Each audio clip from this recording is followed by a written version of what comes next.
All right. Test. Test. Call it again? Convincing idiots. Convincing idiots. Called it ham gravy.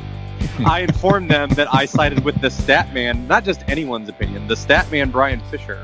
These kids today. Jingle All the Way is in fact the best Christmas movie of all time.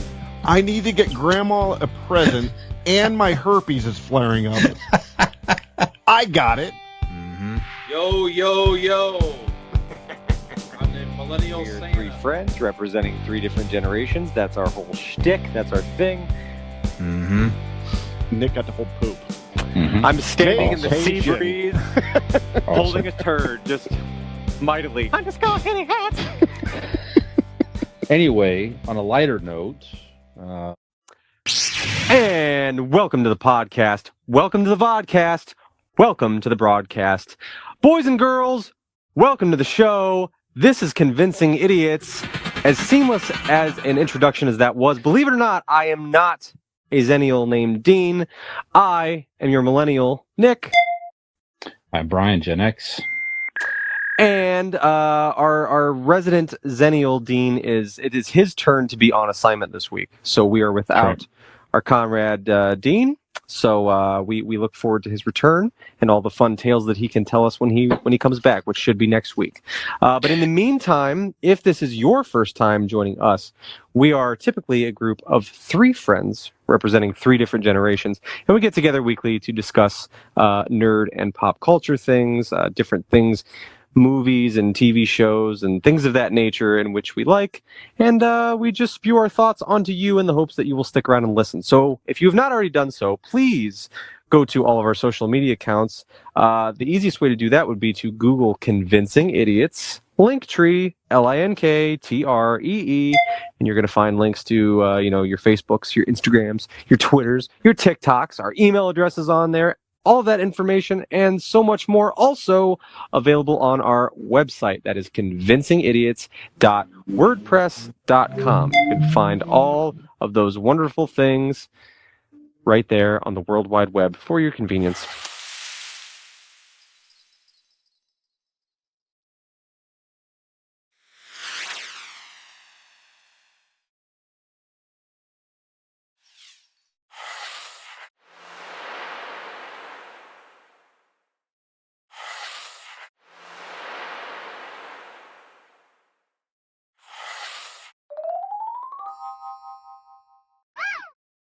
So it is just myself and my good friend Brian this week. Yes, So sir. Brian, how have you been? I'm doing well, sir. So, I heard Dean, by the way, he was jealous of your incredible success, Nick, on Feet Finder. So just burning up the internet. Sure. Yeah. Yeah. I think I've heard you purchased a new Porsche or something like that with your earnings, something along that line. It's been going pretty well for me. It's been going pretty well for me. Yeah, but I have to have our some friends of ours at RPM Bike Shop hook me up with their Cadillac of electric bikes. There you go. Feet picks are doing well. That's great. Yeah. So Dean's on. I heard he's like on a whole, getaway in just a complete feet makeover, extended trip here. Salon. He's getting like some heel or implants or something like that. I heard. Yeah. The complete trimming, waxing, buffing, the whole bit here. So hopefully it's worth his time. Well, Godspeed to the people at the beauty shops, because if you can do something with those gremlin feet, I wish them well. You know what I mean? It's a lot of ground to make up. Yeah, it's more like a hoof than a foot, really. I don't know. I'm not sure. At least he has toenails on all of the toes now, I think. Yeah. Yes, They've all that's grown right. in. That was disgusting. That's a pretty far reach back there. That was Yes, a long it is. time ago. And that's way back in our first few episodes, something like that. Yeah, that happened. Yeah. But anyway, definitely season one for sure. Go back and listen to all of them. It's in one of them. Just you'll find it out there somewhere. Yep. But I am well, sir. Since we last shot, and we did have a new episode drop last week, but actually we had shot it the week prior, so it's been a couple weeks since we've actually, or a week, excuse me, since we've filmed a new episode here. So I had a nice extended getaway with my lovely girlfriend, Allie. We went over to Western Ohio, Waterville, Ohio, which is a suburb of Toledo, Ohio. Why there? Okay. why not? We found a nice cabin on on the Maumee River in beautiful Ohio. So just very serene, nice hot tub on the deck with some kayaking. Yes. Great restaurants and a couple nice breweries over in the area, and I'll shout them out too. If you're in the Western Ohio area, the Buffalo Rock Brewery in Waterville, Ohio, and also we went to the hat I'm wearing here is the Inside the Five Brewery out of Perrysburg, Ohio. And I learned that Inside the Five is they're owned by two former NFL punters, which you're trying to punt the ball inside the five. Both places very nice, beautiful, terrific beer. Both of them. I had a great time, and yeah, we'll definitely go back and check out the area. So nice. Extended getaway. So Waterville, is that what you said it was? Waterville, Ohio? Waterville sounds nice. Ohio. Yes, it's a small, teeny tiny town. But they said they have a brewery. They have a couple nice restaurants. They have a cigar shop we went into. Nice cigar shop. And one. Are you a cigar tavern aficionado? I know you like to smoke cigars, but do you know this is a good cigar, or is it just kind of like this one smells nice? That's kind of where I'm at. You run your nose along the length of it and the girth, and you go, it smells nice, so you just pop it in your mouth, right? Honestly, I'm kind of like, I start with the price, and this is within the reasonable price I'm going to pay for a cigar somewhere in there. I'm not a $20 cigar smoker. So I know some guys are, and maybe I should do that more often, but I can't taste a huge difference in a very expensive cigar to a $2 to $5 cigar. Frankly, maybe that's just I'm not sophisticated enough. I don't know, but just it is relaxing on occasion to sit down and do it. But like you said, I'll read the description, the price, and I'll just try a few things out. And it doesn't hurt to try stuff. And actually, in this area, Nick, if you ever been to the Pipe Rack? In this area, if you have not, the Pipe Rack is on Manchester Road in the Akron area here, right by the B&K root beer stand. I've been there for many years. They sell bait and cigars. That's it. That's what they do. Fishing stuff and cigars. They have a walk-in humidor. A lot of nice AKA the man store. It's just the man store. It is. We got bait and we got fucking cigars. That's it. Yep. Yep. And they have a lounge and no women's restaurant. Well. No, probably not. Probably not. But go check them out. They have a lot of nice selection. We'll give them a shout out in this area as well. So, Are you at a cigar? And then I want to hear how your week is going as well. But are you a cigar person? I don't know if I ever saw you smoke too many cigars. I enjoy cigars. I do. However, the only time I smoke them is when someone's recently had a baby. So that's basically when someone gives me one. I have actually a couple cigars, and I enjoy them. I like them. But yeah, I mean, I am certainly far from. I've never been to a cigar store. I've never picked out. It's not anything I'd be opposed to. I'd like to. It would be kind of cool. But yeah, I don't know my way around a cigar. It's basically if someone hands me one, I'm like, cool. And I know that you don't inhale. They're for taste. So that's the extent of my cigar knowledge. It's a cigarette that you don't inhale. You just taste it, and it doesn't taste like shit like a cigarette. So that's what I know. I tell you where to start real quick here. So if you just go to the Pipe Rack, they have cigars on the counter. Trader Jack cigars. I don't know if they sell them around different areas. Trader Jack cigars. They're free. Nice. $2. Okay. All right. But they're like dipped in rum, so they have like a nice sweet taste. Oh. Get yourself a cutter. Get yourself a lighter. Couple of those cigars, and get yourself a travel humidor, which you can find on Amazon for probably $15 range. That's a terrific starter kit right there. That's what you need. So for about $30 or so, $35, you get yourself a nice starting point where they have the occasional cigar. There you have. We'll talk about it offline, but that's a great place to start. So there you go. Okay, cool. Yep. Nice. Now, if I go in there and I tell them that, and I bring you with me, and I say, this is my co-host, my bro host on my podcast, and we're gonna step into this place. We're gonna have a little mandate in here. Does that go over well? They'd be like, yes, you're one of us. Sure, absolutely. The bait is over there, and the cigars are there. You and your man trying to go, and there you go. Tobacco and maggots. That's what we're looking for. Like you're in the right store. Nice. Yep. Right on. Beyond that, so how's your week going, sir? So, my week's good. My week's good. Like you said, it's been a couple weeks since we actually recorded. Even though we posted a podcast last week. We didn't actually record. So since we last spoke, I don't know if there's anything too crazy. We've just been trying to, I recently mentioned coming back from South Carolina. We brought some things back from my grandparents' house and just getting things situated and put in order. But I've had some time I had a buddy of mine that I play hockey with is in a band. I'll shout them out, called Secondhand Radio. They played out in Portage Lakes the week before last. Went out there and saw them. Really nice. If you ever get the chance to go out to the upper deck in Portage Lakes, they've got a really nice multi-tiered deck off the back there, and then like a lawn area with picnic tables, and there is a stage by the docks over the water there, and that was really cool. I've been in the upper deck, a handful of times before, but I don't think I've ever gone down that far towards the water over there to see that stage and the way that that's all laid out. So that was a really fun time. I know you tried to meet up with me that night, but it apparently was not in the cards for us. It was very busy on a Friday night at the upper deck, especially after the concert ended and you're getting close to the 10, 11 o'clock area. It's definitely a different vibe in there. It's a younger man's game, one that I am far removed from. So, Yeah, I definitely felt my age in that evening. That's for sure. Like you go there on a Sunday afternoon, it's like you got the boaters and stuff. It's definitely a whole different crowd. Yeah. But I was like, I'm sure people are like, who's this guy's dad? Whose dad's looking for, Now I didn't actually talk to you that night. We were texting. Did you come inside? Were you in? Did you make it inside there? What was your path? I was inside doing the perimeter in the upper area. I did not think to go all the way. I didn't know that stage existed down by the water down there. Okay. So that was my.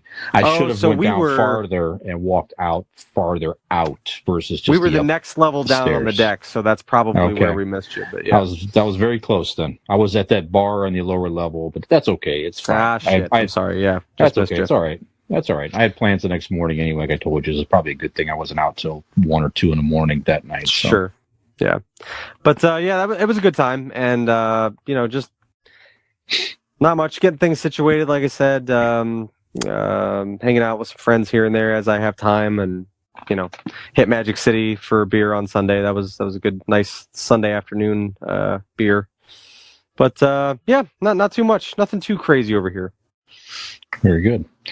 All right. Well, one thing, if you're not watching the video right now, just listening to us, so Nick is wearing an Arnold for President shirt, if I'm not mistaken. Correct. That is correct. Yes, it is. And he has a cigar in his mouth. Look at that. That's the Predator scene. There you go. That's right. So now Arnold Schwarzenegger is definitely a cigar aficionado. So he's actually on the cigar magazines, and he almost always has a cigar when you see him on video and everything else here. So we will be talking later in this episode a lot about Arnold, because you and I share a fandom of Arnold. Actually, you mentioned in our last episode, Nick, that we have a lot of things in common, even though I'm absolutely 20 years older than you, and I didn't pause and acknowledge your thought because I was too focused on finishing another thought I had. I apologize for that. So no worries, man. So I feel the same about you. I know you brother, feel it.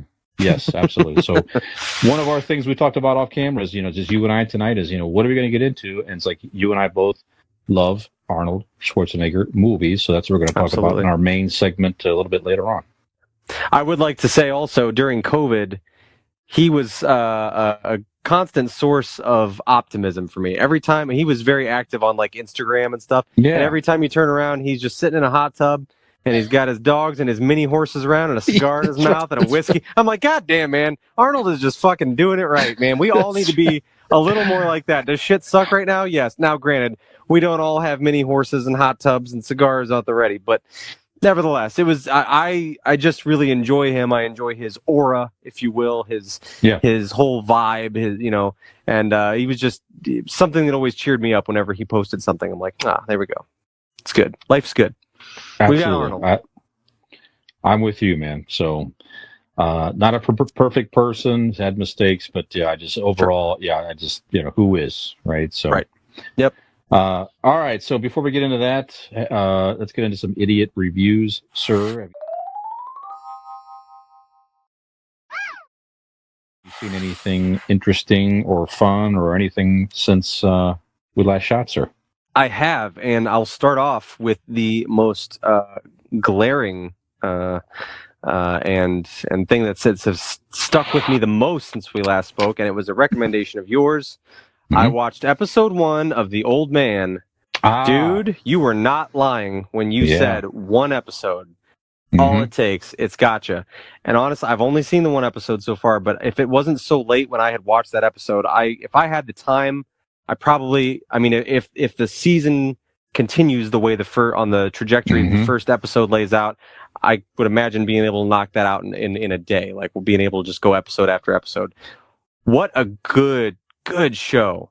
Just first episode kept you kind of, you're kind of putting pieces together. You can definitely tell that there's a lot more to this story that's going to unfold as you go along.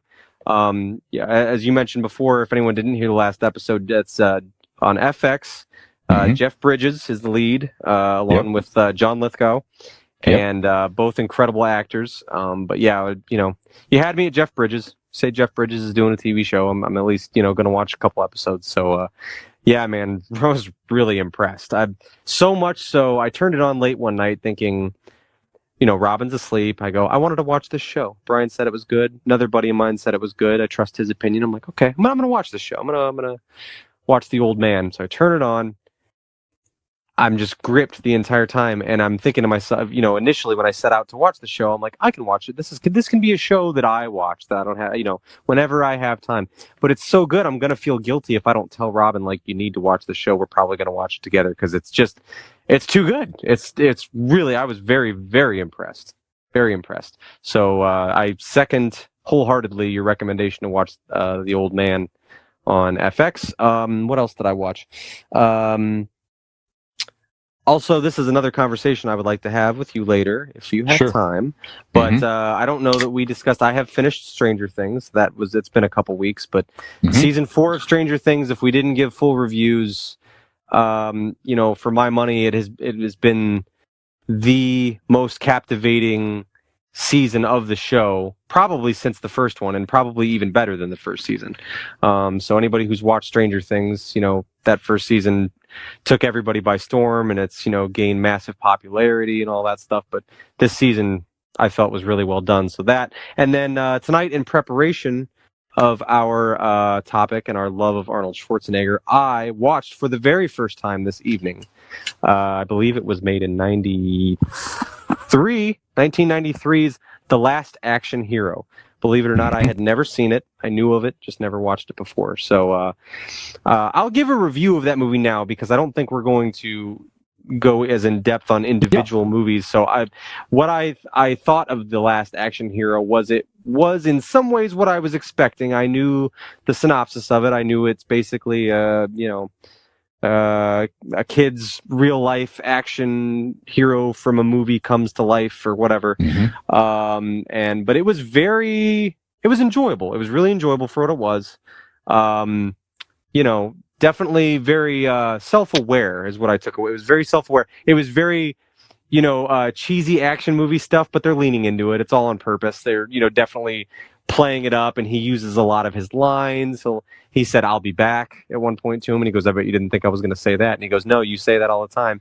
You say that in movies." And at one point, he's walking to the police station, and the gentleman that played in Judgment Day, the cop in Judgment Day, that was the Terminator, passes him on the way into the police station. That actor walks by him in his police gear. A lot of his co-hosts from other movies were in it as well. What I didn't really know that it was going to be like, I didn't realize he was like himself. Because on all the movie posters, he's portraying this character that's something of a Terminator character. I mean, that's a franchise to where he's this action hero named I can't even remember. Jack Slater, I think was his name. But on when they're in the real world, it's Arnold Schwarzenegger is Jack Slater, Arnold Schwarzenegger. So I didn't realize that he was also in the movie as himself, and his wife is in it, and all these things. There's a lot of cameos by famous people in it, so it was really fun for that kind of stuff. But an enjoyable movie. I mean, for a 1993 a family movie. It was a family movie. It was nothing over the top, but it was an action movie, as I said. Very tongue in cheek, kind of cheesy, but they really leaned into it and they're doing it on purpose. It was enjoyable. I liked it a lot. So I was disappointed that it had taken me so long to see it, but I watched it with the kids tonight, and it held their attention pretty good too. So, but that's about it for me. Okay. Yeah, I remember they had a good soundtrack too. Just a lot of the music that we like, AC/DC, Megadeth, Alice in Chains had a song right at the beginning. Yeah, I kept picking out songs because Megadeth played pretty early on in there too, and Big Guns by AC/DC was like the big one that I don't know if they made it for that soundtrack or whatever. They did. I think they did, yeah, because it plays in the movie and then it plays at the end credits again as well. So that's like kind of the main theme there. But yeah, good song. Arnold was actually in the video for that song. Is he really? Yes, he is. Yep. Nice. Okay. Yeah. So Stranger Things, So I finished that like a week or so ago as well. I mean, it's been done for a couple weeks now, so we'll just say spoiler alert on that there. So, what did you think of the Russia storyline?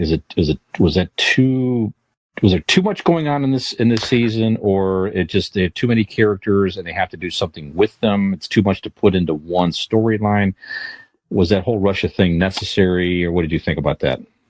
When you mention it, it is kind of not as necessary as some of the other storylines, right? I understand that they wanted to have some sort of suspense with Hopper and where he was and what was going on with him.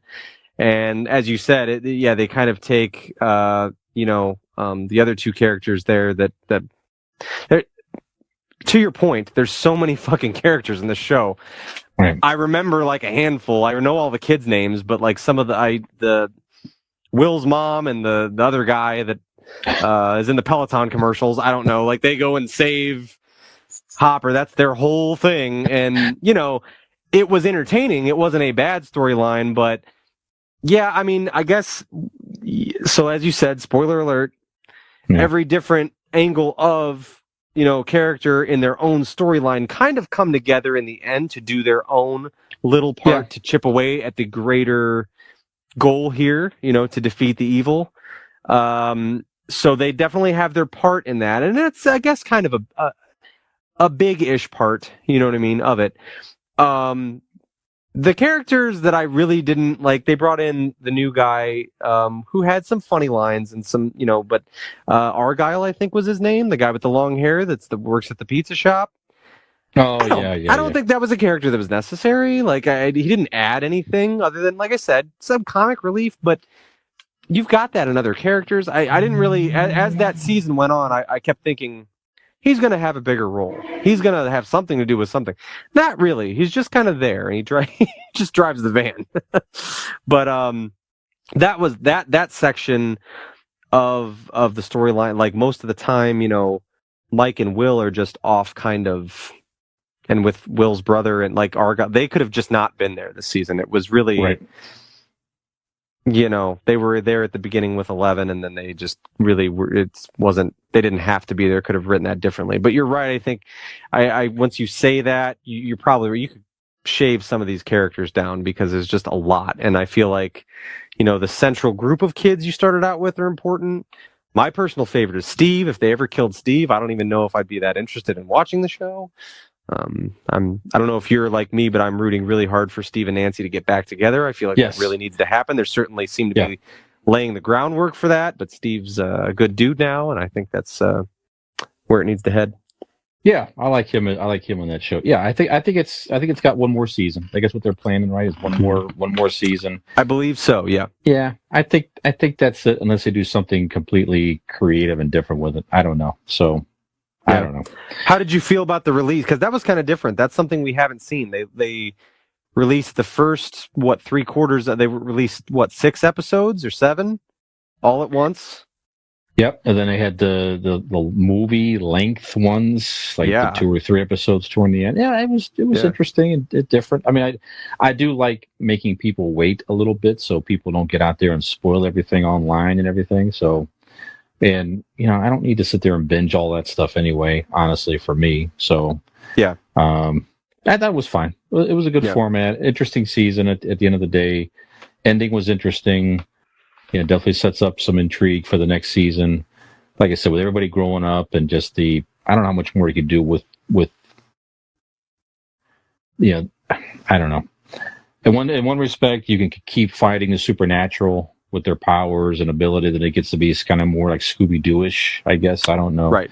Yeah. On the other side, it's like, they're all growing up, and it's one more season, end it before it gets, they crank out another season or two. It's not so good. I don't know. Yeah. So, yeah. All right. I agree with that. Yeah. It's probably time to, give you don't want to be one of those shows that jumps the shark and just sucks at the end, and you go, oh, it was really good, but now it's too much and it's losing me and it's the same old thing, and so better to keep it that way. But I guess they've had the Duffer Brothers have had. I mean, everything's been mapped out from the start. The whole story's been laid out from the very beginning. So, because that's what I was wondering to myself as I'm watching this, I'm like, man, there's so many callbacks to other seasons and little Easter eggs here and there. I'm like, they had to have had it planned out, in which, they have. Somebody told me, and I don't know if it's true or not, I have not gone back to look just yet, but somebody told me that if you go back into like season 2, there is one of those times where Eleven's in the cold water tank in the darkness, and with her thoughts and doing all that, where you can actually hear 4 dings on a clock. Oh, really? Okay. As it to this current season, back in like season 2. Like I said, can't confirm for myself. I haven't seen it, but somebody told me that there's an episode where she's in that state, and you can hear the clock. So, be pretty interesting if that's true. So, all right, you have to check that out. Okay. Yeah. All right. Well, I saw a couple of things here. Now, this past weekend, Nick, I saw the movie Everything Everywhere All at Once with Michelle Yeoh. Yeah. Got very, very good reviews, very good ratings. It's like $6 to rent on Amazon Prime. Definitely well worth it. It's a multiverse storyline, so it's nothing to do with Marvel, none of that. It's just if you like that type of, if you're interested in Doctor Strange and in the multiverse in general, then you'll definitely find this movie entertaining. I won't spoil anything here. Or Beavis and Butthead Do the Universe. Oh, Beavis and Butthead Do the Universe, of course. Now, your recommendation for best time travel movie of 2022, maybe of the entire decade, perhaps. Perhaps. But the premise here basically is, which is very interesting. It's like every decision that you make, the branch offs, so that's like your own personal multiverse, if you will. Every decision that you made in your life, like you decided to have kids, or you decided to take this job, everything that you did that was kind of significant in your life, there's a multiverse that branches off. That what if you made that decision, and that's out there somewhere in the multiverse, right? So this multiverse, you made decision A, which you wound up doing something completely different with your life, and so on and so forth. So very interesting concept, and the characters can sort of jump from these multiverses into other ones, and creates a lot of interest. And then her husband, I don't have the name in front of me here, but it's I guess he'd gotten away from acting for a while, but it was the guy that it was the Asian American in the Goonies, and also Short Round, you might recall, in the Indiana Jones movie. So yes. That actor plays her husband in this movie. Oh, no shit. Yeah, just again, well acted, definitely very interesting. So again, if you like a lot of things, if you like Michelle Yeoh, you'll love this. If you like martial arts movies, of course, she's going to have, there's going to be fighting in this movie. Terrific fighting scenes. If you like the multiverse in general, any of those factors or some combination of those, you're going to enjoy Everything Everywhere All at Once. I would be interested to see if they're maybe up for some awards when it comes to, Golden Globes and the Oscars. We'll see, but definitely worth a few bucks to sit down and enjoy that. So it's one you got to pay attention to. It's not one you can sort of have in the background, and you have to really watch it, digest it, pay attention, rewind it if you need to pick up a couple things. Just pay attention, and again, it's a very enjoyable movie experience. So recommended Definitely. I've heard somebody else that I know saw that movie and they said they absolutely loved it. Yeah, I've heard some really good things about that movie. Yeah.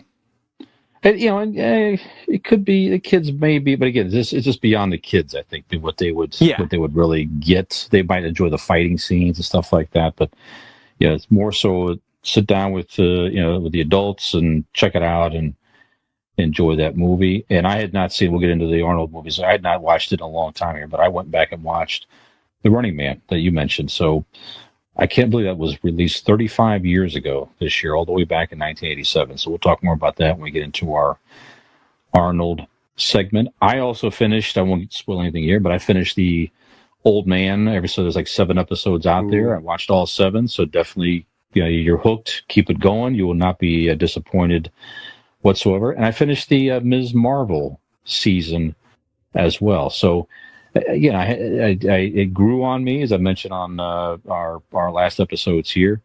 And you know what? Again, if you like the young, as I mentioned last episode, if you like the young Spider-Man feel, again, teenage kid, teenage angst, family balance, and school and friends and powers and all that type of stuff, it just has a lot there. It was fun. It was entertaining. So I like the characters. It's very interesting. So, if you're not sure where to give that a go or not, I encourage you out there and yourself as well.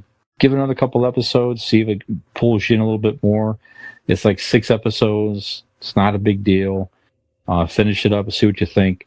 And I was not interested in the Marvels movie at all. Just the thought of that, and we'll talk about the Marvel timeline here in our episode tonight too. But now I am more interested with her pairing up with Ms. Marvel and all that based on this series. So okay, yeah, all right. I'm gonna have to get back at it. I don't know if I had talked to Dean, and he said that he watched it a little more, and he said he enjoyed it more. So I don't know if he's going to continue watching or not. But I have heard from him that after he watched a couple, I think before he'd only seen the first episode and it didn't really do anything for him, but he said he watched a couple more and he was enjoying it more. So, yeah.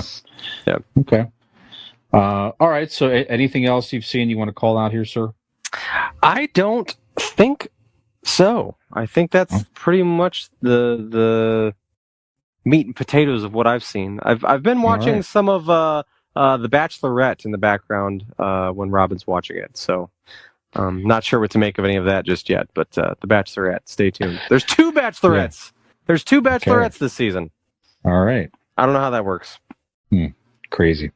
It's a bunch of thirsty dudes and two roads you can take. There you go. That's right. Maybe they're creating their own multiverse, perhaps. Nick, you never know. Yes. You never know. If you had only chosen to be with Jessica C instead of Jessica A, who knows what could have happened. That's right. All right, well, our choice in this universe is we're going to take a short break here, and then come back with a couple pop culture headlines that we tease a little bit. We'll talk about the Marvel timelines, a lot of huge Marvel Studios news in San Diego Comic-Con, and a couple other things. And again, stay with us for...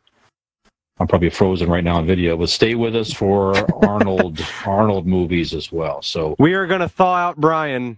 That's if you're watching on video, and when we release him from his carbonite, he's back. Okay, we're good. That's Still going to take a break, though. That's right. We'll be back. Listen up. We will not live in a two-dimensional world. We won't go in one direction or seek where we can say. We will walk through walls. We will take a look around us. We will not be confined. We believe in the path of least limits. We won't be told how to view the world. We will experience true freedom. We will not compromise. We will live the game through our hands. We will be in control of something. We will change the system.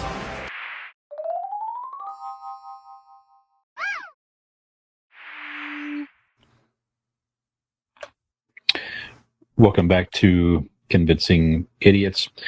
We debated on talking more about the cigars and whiskey and stuff like that, but we thought since it is a pop culture podcast, we'll actually continue the pop culture theme here, Nick. So forgive us. We saw an opportunity with Dean out to have a super manly podcast. So, but we don't want to make him feel too bad. But that's right. This was a little bit of adult conversation, Nick. Yeah.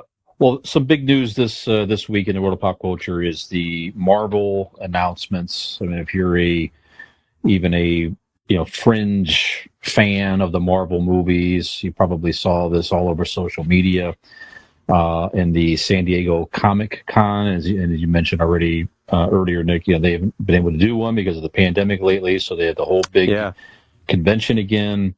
And Marvel has rolled out a huge schedule in phases 5 and 6 all the way through 2024, I believe, is they have a schedule of TV shows and movies, and everything's already lined up.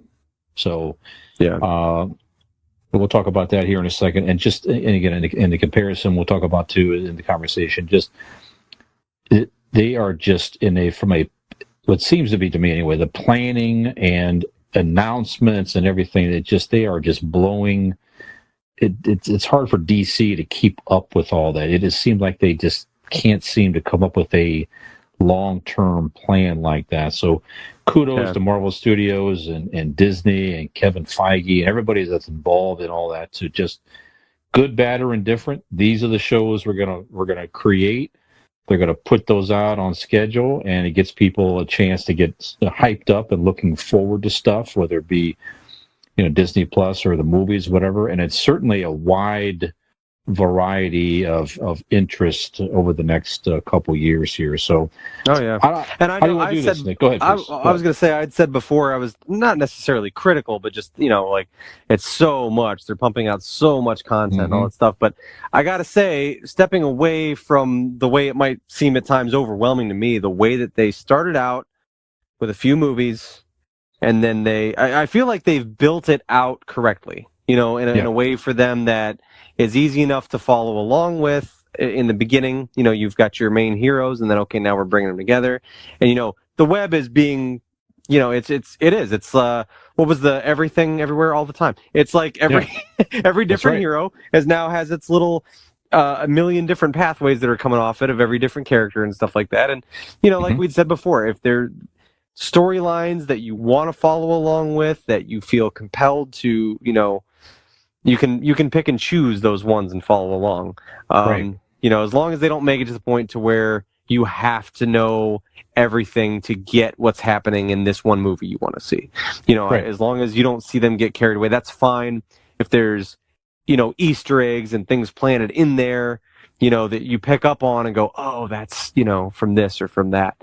If you're one of those people that want to watch all of the content, everything, that's great. But as long as you're not, I guess, isolating the people that are just like, hey man, I'm interested in this hero or this character, and I'm gonna watch that stuff. But yeah, they've definitely, as you mentioned, the shows, the movies, they've got phase 4 laid out, and phase 5, the beginnings of that. There's pieces of phase 6, I think they announced. So it's just like it's well in motion. Yeah, it's not unlike you said. It's not unlike, in a good way, the comics. Because, if you're a super comic fan over the years, you would just collect anything and every storyline you can almost get your hands on. And they they will often, tie in a little bit and relate a little bit, but you don't have to.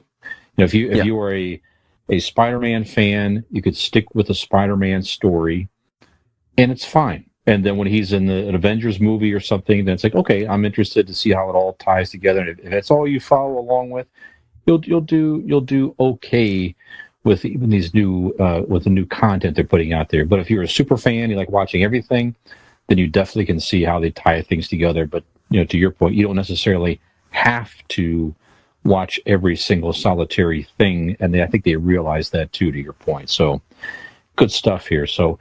I don't know how you want to do this. Is there anything you just want to talk about? Is there you want mention everything that's coming out? You want to mention just things that are more of an interest to you personally? How do you want to go through their different phases here? What do you think? It's up to you. We can let's just go over some things that stuck out to us, and then if we want to go deeper into here's how that fits in with whatever, we can.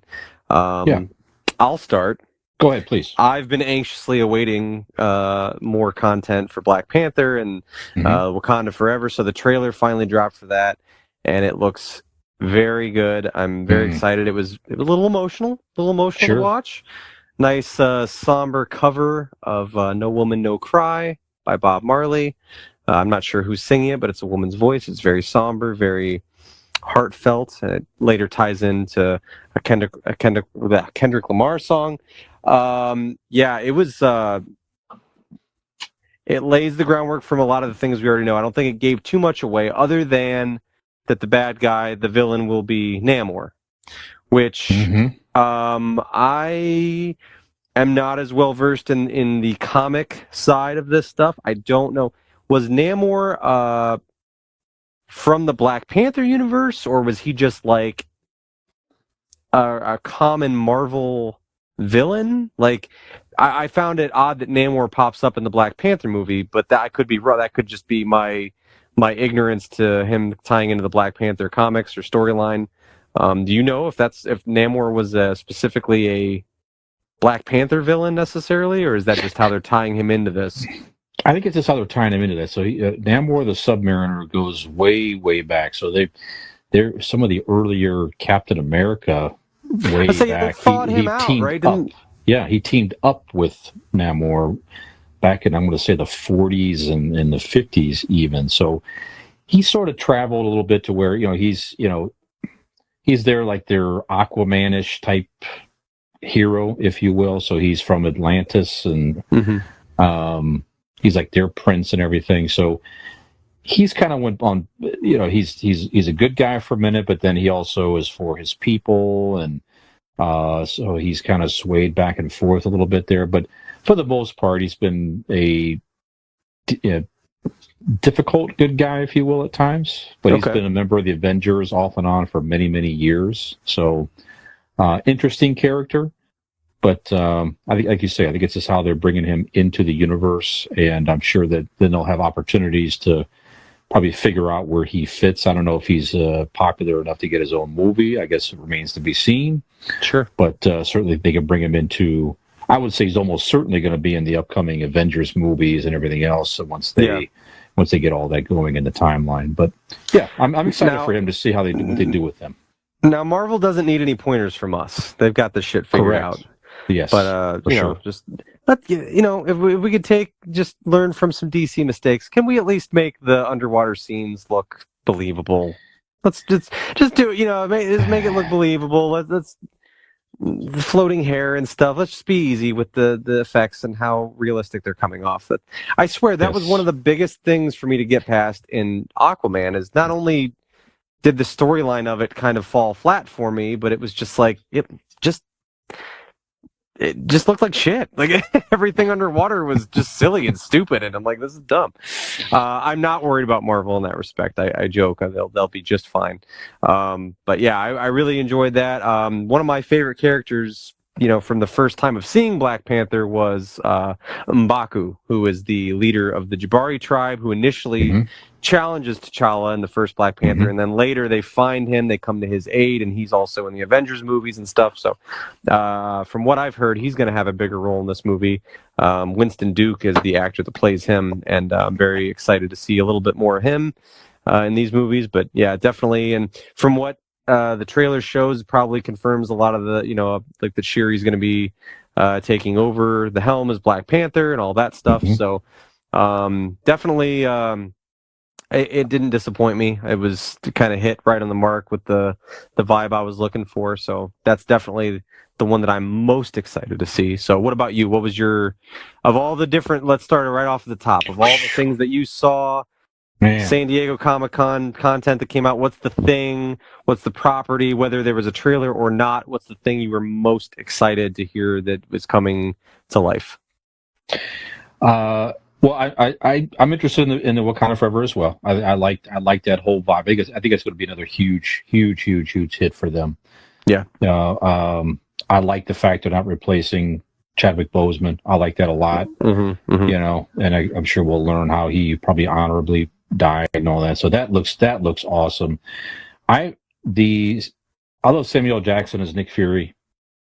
And I'm very interested in the Secret Invasion series that they're going to come out with here. That's where they've teased that already in some of the other movies, to where the Skrulls, who are the shape-shifting aliens, this was a huge storyline in the Marvel Comics, to where they infiltrated Earth, and you just don't know who is a Skrull. I mean, the president of the United States could be a Skrull, and you just don't know it until they choose to reveal themselves, or you discover them, or something like that. So, I guess that's what this series is going to be, kind of a more of a drama, it's like a thriller. And again, you'll find out who the Skrulls, who are Skrulls rather, in very powerful places.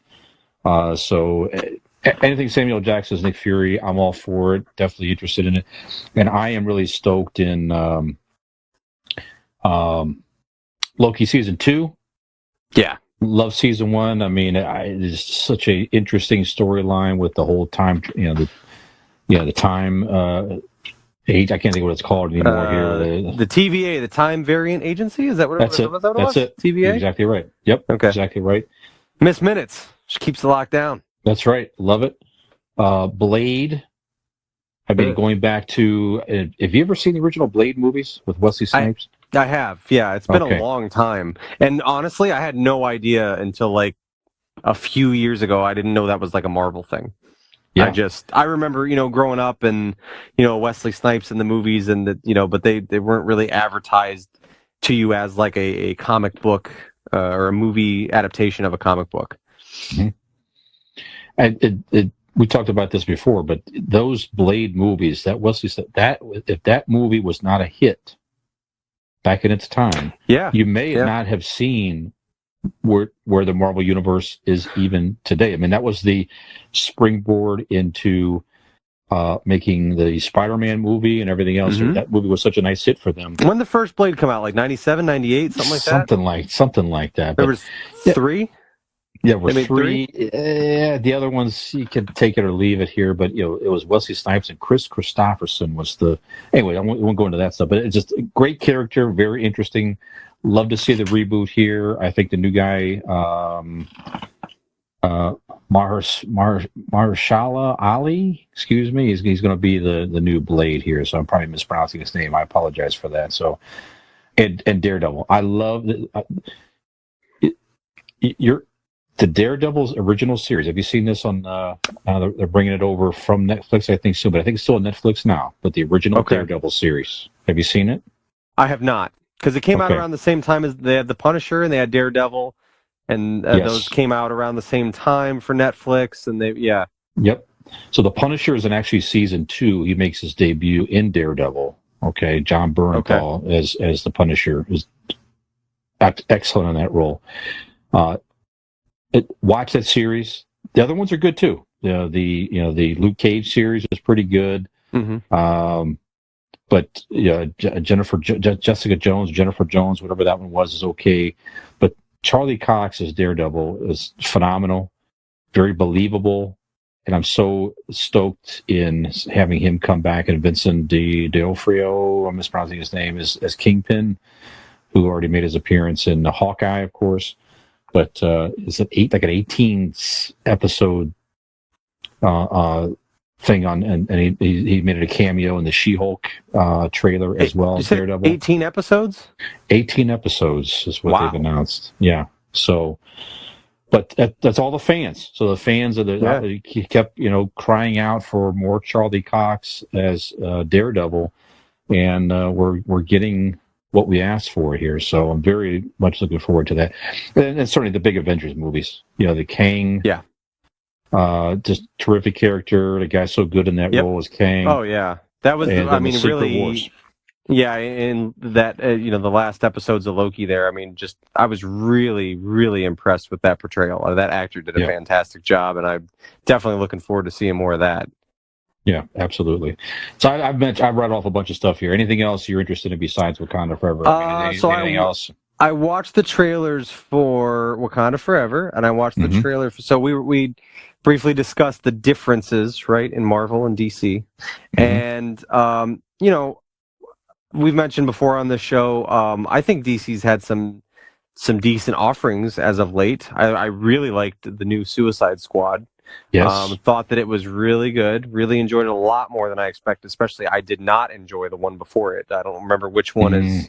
I don't remember which one is Suicide Squad and which one is the Suicide Squad. But the one that came out first with the Jared Leto Joker's, I don't like that one. But the other one, with Idris Elba and everything, and the Weasel, who stole the show for me, and John Cena, Peacemaker, King Shark, all that was, I really enjoyed that one. The Peacemaker series on HBO Max, fantastic, just really, really good. So I like CDC leaning into that, but kind of going back to just off of trailers alone, the first trailer that I watched after Wakanda Forever was Black Adam. I was interested. I'm like, okay, we got The Rock coming in, and the trailer did nothing for me. The trailer did nothing. I mean, The Rock is very charismatic. Dwayne Johnson, he's fantastic. I have no doubt that if that movie is a flop, it won't be due to him. It will be if it's a weak story or if it's whatever. I guess I don't want to say fear, but I like the version of DC or the versions of DC that we've seen lean into being a little more in your face, a little more with the blood splatter and the humor and the just. I like that for them because they, we've talked about it before. They can't be Marvel but DC version because Marvel's just going to rule it forever. Marvel has that thing completely mastered and perfected. Right. They've proven it with the characters we mentioned in the last episode. Who was excited to see Guardians of the Galaxy? None of us. But now we all and so many people love Guardians of the Galaxy. You could even make that argument with Iron Man, the first one that came out. That's right. How many people were you have your hardcore Iron Man comic book fans, but before that first Iron Man, nobody was pumped to see an Iron Man movie. They were just good. They did it really well. DC has had trouble with that, even having, a lot more well-established superheroes and things like that, but they just haven't quite found their footing outside of, their Batman movies and things like that. But the DC, movie production studios with, Batman and Superman and all that stuff, the Justice League, just not quite hitting the mark. So I'm kind of curious to see what they're going to do with Black Adam.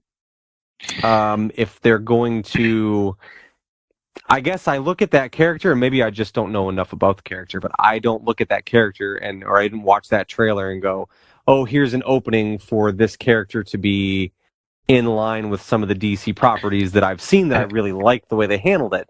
I don't know how it's going to go. The trailer didn't really impress me too much, but there's definitely a lot of buzz around that movie and around that character. So we'll see. I mean, I'm certainly interested to see it. I'm not writing it off, but that one, the one that I did though enjoy, the trailer I watched after that was Shazam. That was another DC one I was really pleasantly surprised with. I didn't really know what to expect. Was not familiar with that character whatsoever before seeing the first one. Really liked that movie. They Found did it that very funny, very entertaining. Yeah, so I think you have a good dynamic there, especially with the fact that he is a kid. You know what I mean? Like that his inward self does not. You have definitely it lends itself to a lot of comedy and fun situations with you being a child but looking like this, looking like Superman basically. So that trailer looked pretty good. Trying to think what else I watched. There was more stuff, and we can even touch on it briefly. She-Hulk there was mentioned too, right? She-Hulk, right? Yeah, I didn't see that trailer, but I know you said you were going to watch that series when it comes out. You were looking kind of forward to that. Yeah, I wasn't. Interesting character in the comics, a lot of fun. I wasn't so sure what they're going to do with it in the series, but it seems to be more of a lighter feel to it, which is good for that character. Yeah. So check out the trailer. So the series launches in August, but there's a good dynamic between her and Bruce Banner. Now that's in the kind of I assume it's the same in the storyline, but that's his niece in the comics, and she has to have an emergency blood transfusion to save her life, and Bruce is the only one who could do it. So that's how she gets the gamma blood into her from her uncle, and that's she becomes the She-Hulk. But she's always the character. I don't know if she could morph back and forth. It's just an interesting version of the Hulk, but it looks like a lot of fun.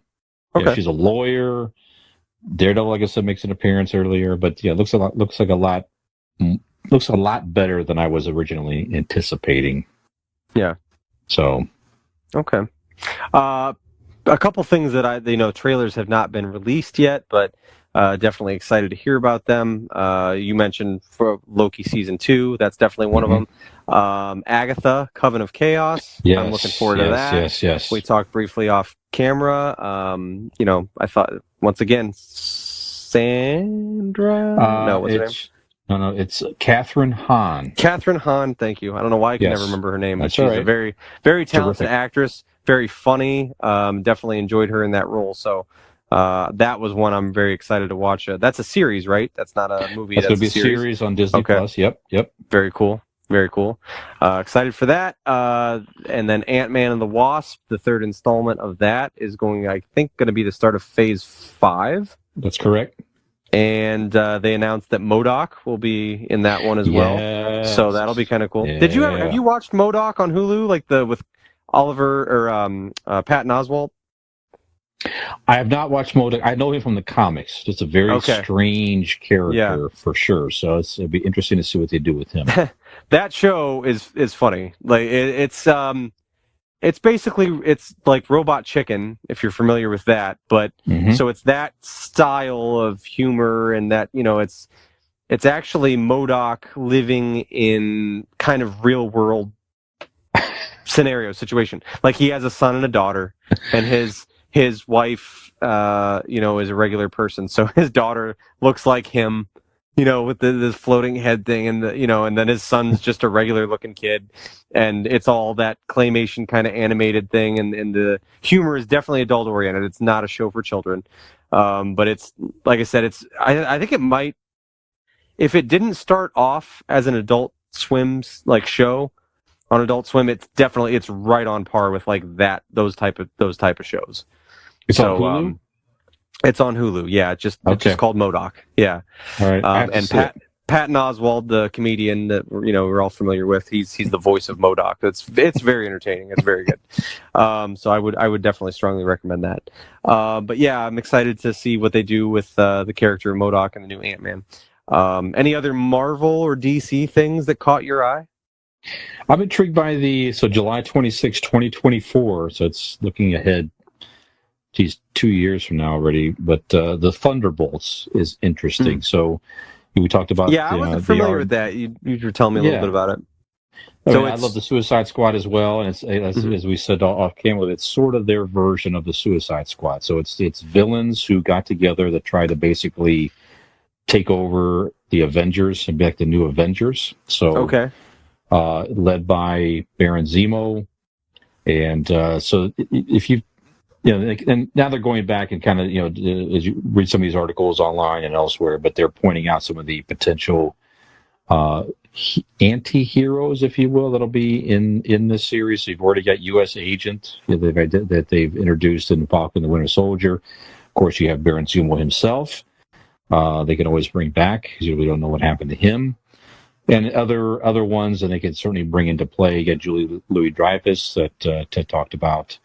Forming a team in Falcon and the Winter Soldier. So definitely setting this up in an interesting way. They could bring in other characters if they want to with this here, but would not surprise me that maybe someone stepped back and saw the success and the popularity with the Suicide Squad and how James Gunn did that and said, listen, we got this property as well. Let's do our own version of it and kind of see what happens here. So I'm looking forward to that as well. And then the Fantastic Four. I mean, that's the beginning of Phase 6 all the way out in November 2024. So I'll be very patient and wait for that, because that means that we've all lived our lives another couple of years already. So, I can certainly wait for that movie, but I am very confident that they will finally do the Fantastic Four correctly. With Kevin Feige at the helm, they'll make sure that they don't roll out another. Just the last couple versions they've done, and it's been terrible. This third time's a charm? Is this third time's a charm? Okay. Yeah, and Dean and I did an episode together where you weren't available. I think we went back and talked about. We did some fan casting of the Fantastic Four. That was a prior episode we did from this very podcast, so you can go back and check that out as well. But A lot of good stuff coming out here. I very, very excited, very interested in all the stuff that they're rolling out here. So there's really not anything I'm not interested in. Of all the stuff that rolls out, I'll probably watch every single one of these things they roll out here. Even Echo, I'll probably watch that as well when it comes out. So it's just all well done, and so. I'm a little nervous that you kind of get past. I was kind of thinking, we were even talking about this recently. What are they going to do? You got some of these other characters, like, the original Captain America is gone, original Iron Man is gone, Black Widow is gone, Hawkeye's probably so. Hawkeye, they said maybe he shows up in the Thunderbolts because he did lead the Thunderbolts in the comics, so it is possible he may come back for that. But you also have the new, younger Hawkeye that was introduced. So it'll be interesting to see if do they have enough interest? Is there enough content? Is there enough characters to? And they just step back and say, "Yep, here's 2 more fucking years for you. Are you interested?" And it's like, yeah, you know what? I am interested. And what? None of it's Thor. None of it's Thor. Right. There's no Doctor Strange. You got the Falcon coming back as Captain America, so that I'm interested to see what they do with that. Yeah. You got the female Iron Man coming out in Ironheart and stuff like that, and no Spider-Man yet either. So Spider-Man is signed. Yep. There'll be a new trilogy somewhere in this timeline as well. So they have plenty of content. I think they're going to be fine. Yeah. For these couple phases, and then we kind of see where we are. No Shang-Chi coming back. Maybe he comes back in the Avengers and stuff. Moon Knight maybe comes back and some of this stuff. So definitely entered an interesting area because. You've got this space where you might lose some people because they're just like, these aren't the main characters I'm familiar with. Mm-hmm. But you've built this foundation. You've got all these people who are like hardcore comic book fans that know a lot of these characters that aren't the standard ones. You know what I mean? That aren't your more mainstream characters. So they're finally getting to see what they've been waiting for in a lot of respects. And then you've also got, I think, this weird group of people that have been created in these last 15 years or so that maybe weren't the biggest comic book fans. I'll include myself in that. Sure. I enjoy comic books, enjoy the art of them, but as far as comic books went, I was basically Batman, Spider-Man, and Spawn. That was it. As far as comic books, characters that I had ever purchased and, followed along a storyline with, Spider-Man, Batman, Spawn. That's it. So now you've got this whole group of people who are buying into Thor and Black Panther and Doctor Strange and you know what I mean. So these people were probably not, they're here for the movies and they're getting interested in the characters through that. You're probably going to have a lot of carryover of people you're going to take with you because they've been following along and they've enjoyed, the first few installments of these movies and these TV shows that you're probably going to carry. So they really have an opportunity, I guess, to tap into this crossover medium that I think we've just never really had before, because for so long, comic book culture was not the same as that as, movie-going culture and blockbuster films. And it was a whole different, there's just different worlds. And now that those two have been married, you've got this whole other way to tap into audiences that you didn't have access to before. So it'll be interesting. Yeah, you're exactly right. I mean, it's like, certainly your kids are totally in that. And my daughter is, Peyton is, 21 years old, and I introduced her to that stuff, all those movies a long time ago. See the original Spider-Man and everything. As old as she was old enough to get into it and comprehend it and everything, we've been watching these movies forever. She's never read one comic book in her life, right? But she's invested in these characters from the movies and the TV shows, and she eats up everything as well. Everything that comes out, her and her boyfriend, they watch everything, So, and certainly, again, your kids being younger kids, it's the same type of deal. You don't need, like you say, you don't need to read the comics anymore to, get hooked into this universe.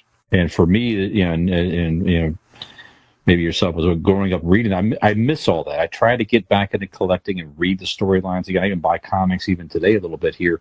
And it's so hard to sit down and find time to do that and get into all that. But I can sit down easily and watch. Well, you're running multiple podcast empires too, so for you especially, right. That's right. It's impossible. It's the fan mail.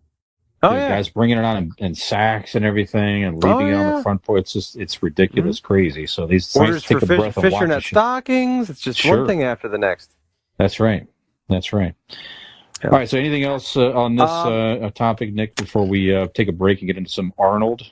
Yeah, outside of the comic book stuff, there was a couple other things that came out that interested me. One, I'm indifferent of. One, I've been looking forward to. So we'll start with the easy one. Go ahead, please. House of the Dragon is the prequel to Game of Thrones. It's like Okay. a couple hundred years before what Game of Thrones fans have seen on HBO or have read about in the books. So this follows House Targaryen and their kind of, I don't know, I guess their path to the throne and dragons and all that stuff. So the trailer looked really good. I'm going to watch it because, as I've mentioned many times on here before, I absolutely loved Game of Thrones, except for the last season. It was really well done, and so I'm looking forward to see what they do here, because if HBO and the Game of Thrones property have taught me anything through the majority of that, is that they're really good at storytelling and that it's, very good acting and all that stuff. So I'm looking forward to that one. I'm going to watch that, and we did see a trailer for that come out at San Diego Comic-Con, which looks pretty interesting. And then the one that I'm indifferent about, but is one that I really enjoyed the movie of, and maybe, as I was thinking back to our last episode of reboots or things that maybe you should leave alone, I might have included that had I known that they were doing a reboot. And that's not to say that this trailer didn't look good, but it is Interview with the Vampire. There is a series coming out of Interview with the Vampire. Oh, that's right. Yes, that's right. Now, I'm a big fan of the one with Brad Pitt and Tom Cruise, and it's just a really well done movie. Antonio Banderas, just very good movie. Yes. Maybe it's just me having an attachment to that particular film, that rendition of it, that I don't really want to see it fucked with, but I watched the trailer. The trailer didn't look bad, but the trailer looked like a TV series version of the movie. It literally starts out the same with the tape rolling, and it was, he says verbatim what Brad Pitt says at the beginning of Interview with the Vampire when, it's this year we were in New Orleans and we were, whatever, and he's outlining how he meets Lestat, and I'm like, I'm probably going to watch an episode or two to see, but I just personally, like I said, I still feel like that film holds up so well that I don't need a remake of this. It's just, it was fine the way it was, and who knows what more they can do with more time on screen to, more storytelling with a series instead of a movie, and so on and so forth. So I don't say that to write it off, but I'm indifferent. Right, like I really enjoyed that movie, so that comes with the emotions of maybe don't mess with it, but at the same time, because I liked it, I'll probably give it a watch. So, did you like that movie too? Were you Interview with the Vampire fan? Yeah, I loved it. So that was, back in I saw it in the theater back then. So, yeah, I was in the camp of a lot of people to where I really didn't know the difference. I knew Lestat was a famous vampire in the stories. I got all that, and people were ticked off that how the hell is Tom Cruise going to play this role and this and that, and watching it, which, by the way, he was solid. solid. It's one of his best roles. I think so. Yeah. Brad Pitt was great. I said Kirsten Dunst as a young girl at the time was terrific. Like I said, the whole thing was great. The whole feel was great. Like I said, to redo it is, we know the end. Lestat is alive. Why not pick it up? There's so much you could do. Those vampires, they're alive. They're out in the world, in the universe. You could pick up. One episode could be about, Brad Pitt's character. The other one could be about Lestat or what. I don't know. It just Lestat don't need to. Present day, putting a couple pumps of human blood in his frappuccino. You know what I mean? Just getting by. Maybe he's some sort of data processor for a big company. He's just a vampire living in the world. How does he deal with the pandemic? That's right. I don't know. Is he like can he have tainted blood? Probably. How does COVID affect vampires? Yeah, I'd like to know. Does he have to go into quarantine? I don't know. You know, so much you can do with it. You know, maybe spread the monkeypox or something. I don't know. Maybe it's a reality show idea where it's like, what happens when 5 strangers and 1 vampire stop playing polite and start getting real and in COVID quarantine? Yes. It's a real world. It's a COVID real world, but there's 1 vampire in there, and whoever survives like wins. Whoever's the last one that makes like the 10 days or whatever it is in quarantine with a vampire, those people win. You know what? That is where the Bachelorette becomes very interesting. There you go, right there. Exactly. You know, one vampire is mixed in with the dudes, right? So it's like, don't pick the fucking vampire, right? Because you'll be a vampire. Unless you want to be a vampire. Maybe you want to be a vampire. See? Yeah. Does she want to walk with the undead, or does she just want to find just a regular husband guy? See, there's a lot of intrigue with that, right? Are you looking to get married, or are you looking for a husband for eternity? That's a tagline right there. That's it. It's right there. Yeah. I'm watching it. Where is it on right now? I'm watching every episode of that. Yeah. Okay. Let's make it happen. See, what do we work? You know, I don't want to say we're wasting our talent here, but like we've got these fucking ideas, man. Like what's going on? All we need is a vampire. That's it. If you're out there and you're listening, and you're a vampire, I'm sure we could talk him into this. I'm sure. So Jonathan or Mom, if you're a vampire, please let us know. That's right. That's right. Yep. I don't know. Yep. All right. Good stuff. A lot of interesting content coming out, including Bachelorette Vampire. Absolutely, yes. Cervic, coming in the summer of 2024. That definitely feels like a CW show. I don't know why. It just does. It's a CW show. Can't put my finger on why, but it is. We're giving you a reason to watch us finally, besides The Flash, okay? We got The Flash, and we got Bachelorette Vampire. Bachelorette Vampire, yes, that's right. Yeah, flip it over here, will you? I mean, we're introducing CW Plus, for Christ's sake, for that one. That's right. That's it. We're getting into the Plus game. That's subscription only. Bachelorette Vampire. I would pay it. I'll pay it to watch that. All right. Well, another thing, Nick, I would pay for is to watch all the Arnold Schwarzenegger movies. I don't care when they came out. I would pay to watch them again. So many of them are great. Some are so. We'll talk about that. So we'll talk about some of our favorite ones. Maybe some that aren't quite as good. And we also learned that doing a little bit of simple research here, Arnold turned down some roles that were pretty big, and a lot of actors, certainly did the same. Most actors could say, "I turned down something and turned to be a huge role," and it's like, I should have. Who knows? Hindsight's 20/20 for everything. But he turned down a couple of roles that turned out to be pretty big roles, or that just didn't quite pan out. And if there were any there that we would have liked to perhaps have seen Arnold in, that he had a chance to actually be in, perhaps we'll get into some of that as well. So nice. We'll bring all that to you after this next break. It's Arnold hour, baby. That's right. That's right. I did say I'll be back again. I'll be back. See, I avoided it. Don't worry. We'll be back. Yep.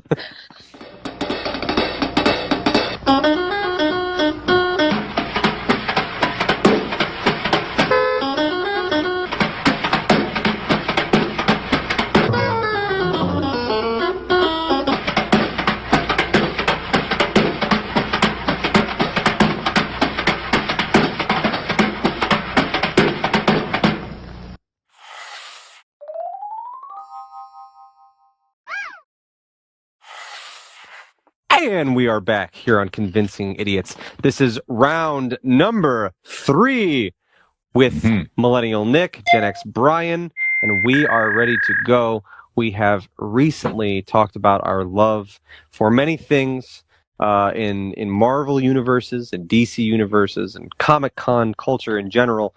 However, one love that we both share very dearly that was not covered in that segment is our love for this gentleman right here, Arnold Schwarzenegger, as pictured on my T-shirt. We love Arnold Schwarzenegger. We love Arnold. We love everything about Arnold. I don't know about you. I've often tried to figure out what it is about him that I find so endearing.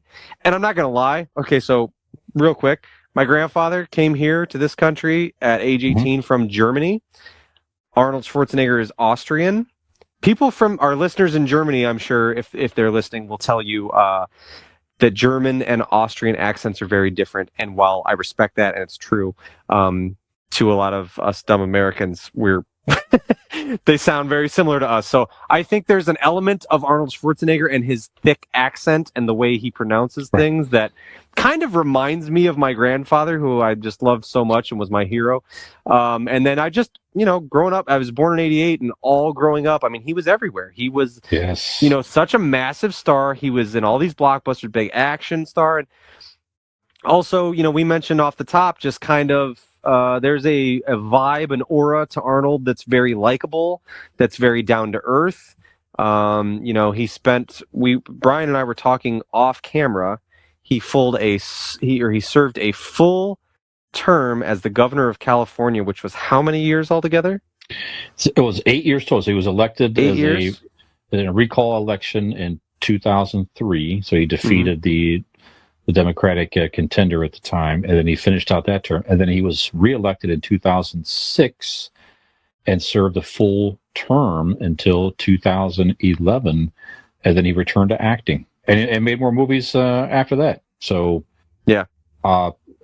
pretty amazing career for sure. Absolutely. So, and I mean, at the end of the day, I also think that's really cool too, to say that it's kind of a cool thing that he could come here from Austria and make this life for himself. I mean, obviously it started with his physique and the bodybuilding and the way he looked, and then to transition from that to a legitimate movie star. You know what I mean? And, certain roles you can nitpick and say here, oh, well, maybe he wasn't the most believable in this or that or whatever. But at the end of the day, for a bodybuilder, he did pretty well in the film industry and in acting, and then from there to launch off into politics and be a governor of California for 8 years is really incredible. And we've done a little bit of talking on the show. We try not to get too political or anything like that, but I think a lot of us are, the three of us tend to be a little more left-leaning or liberal. But my shirt that says Arnold for President is, I swear to God, I would vote for him if he ran for president. Even though he is a Republican, he's always been a very liberal style Republican, very progressive, I guess is the word I'm looking for.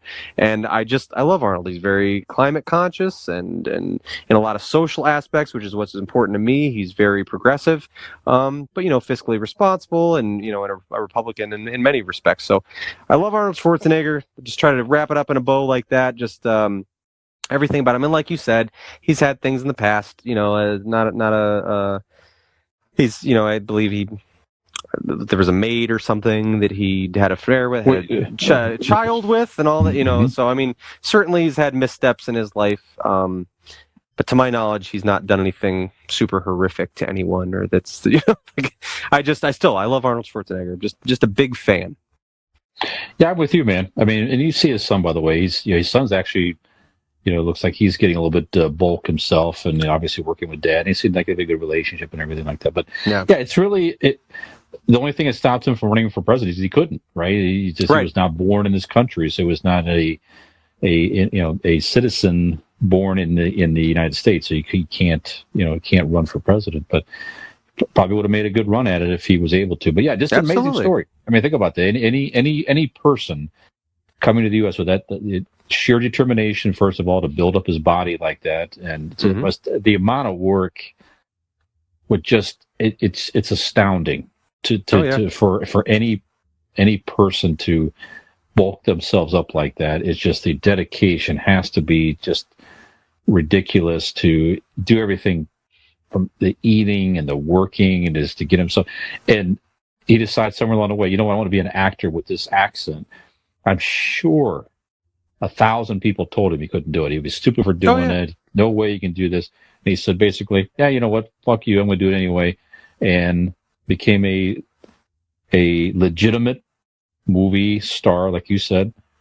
and he created a lot of very entertaining movies, and the whole politics thing was great. And like you say, his messaging and everything else is very positive. So, yeah, but he definitely gave us some awesome movies growing up and even continuing. So that's our main topic here. Is what are some of our, I know one of yours at the very least, but what are some of our favorite Arnold movies of all time? Maybe we start there. In no particular order, but do you have like a top 5? Like, what is your, Nick, your Mount Rushmore of Arnold movies, if you will, sir? I have one that I kind of wish I would have seen Arnold in a role as. It's just, I mean, we've seen him in so many roles, right? These big action stars. He was the Terminator, and he fought off Predator, and all these different things.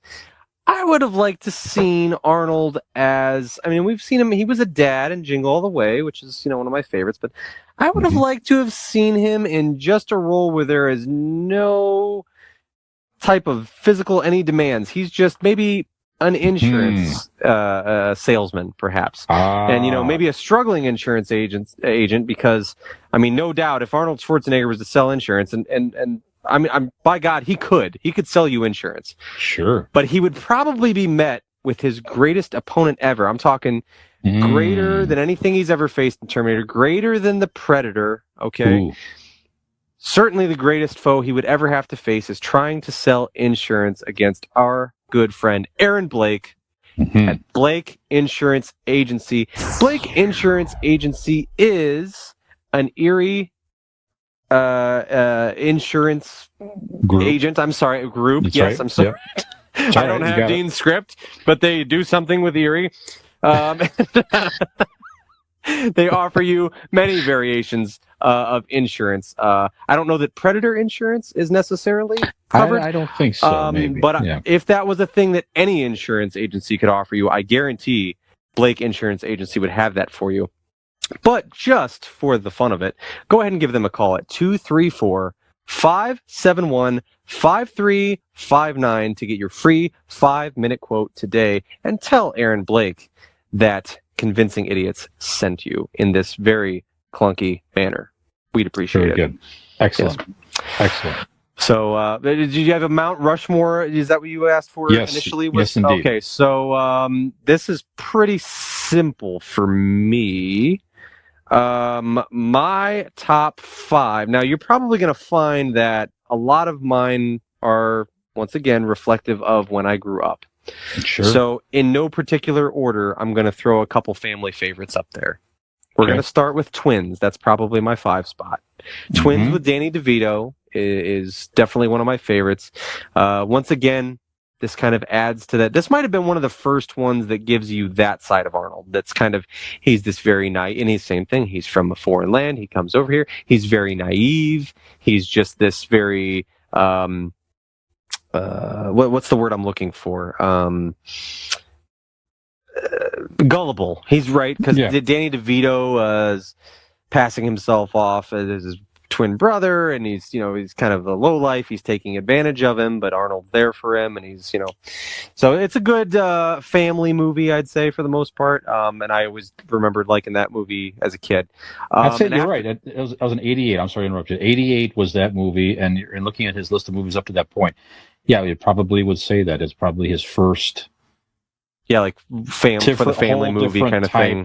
Of role. Not an action star kind of guy. Right. Correct. So, and after that, I would follow with another one in the same tone, Kindergarten Cop. Love Kindergarten Cop. Yeah. Still love Kindergarten Cop. Such a good movie. I'd throw that one in there, and then we're rounding the top 3. I've definitely got to throw Predator in there. And as a matter of fact, I would like to shout out my friends over at Magic City Brewing Company for this wonderful beer called Dutch that they named after Arnold Schwarzenegger's character in Predator. It's a wonderful IPA that they have crafted over at Magic City Brewing Company. I don't know if they still have them or not, but yeah, that's a good one. So his character of Dutch in Predator, definitely a good one. Great leading role in that movie. Definitely a thriller. So yeah, really love Predator. That's one of my all-time favorites. Number 2, I'm going to have to go obviously with the Terminator movie. But for me, it's T2. And I think, Judgment Day for a lot of people is widely considered to be a rare instance where a sequel to a big movie was probably the best one. I would say Terminator 2 Judgment Day is my number 2 spot. Number 1 is hard for me because there's just so many like good Arnold movies. Like I said, it's just so like enjoyable, and he shows so many different sides of himself. But I don't know. There's just nothing that gets me into the holiday spirit more than Jingle All the Way. It is definitely my favorite movie of all time. I have Arnold Howard Funko Pop here with me. I've got Terminator Arnold. This is from my childhood and everything. But yeah, I've got all the props here. Big fan. But yes, Jingle All the Way is my favorite movie of all time. We've made a bit of a joke of it, and it is. I like to play it up. It is funny that it's my favorite movie of all time. I fully understand why that's funny, but it's not a fucking lie. It actually is, from the bottom of my heart. It's my favorite movie. If you were going to Men in Black mind erase me and you get to take one movie to have, you are only ever allowed knowing what you know, seeing what you've seen, one movie that means something to you, that you love, that brings you joy every time, just as much as the first time, Jingle All the Way is the one I'm keeping. So it's Jingle All the Way for me, obviously. Amazing. Still amazes me. That's great, though. I can't wait to see where Jingle All the Way ranks on your top 5, though.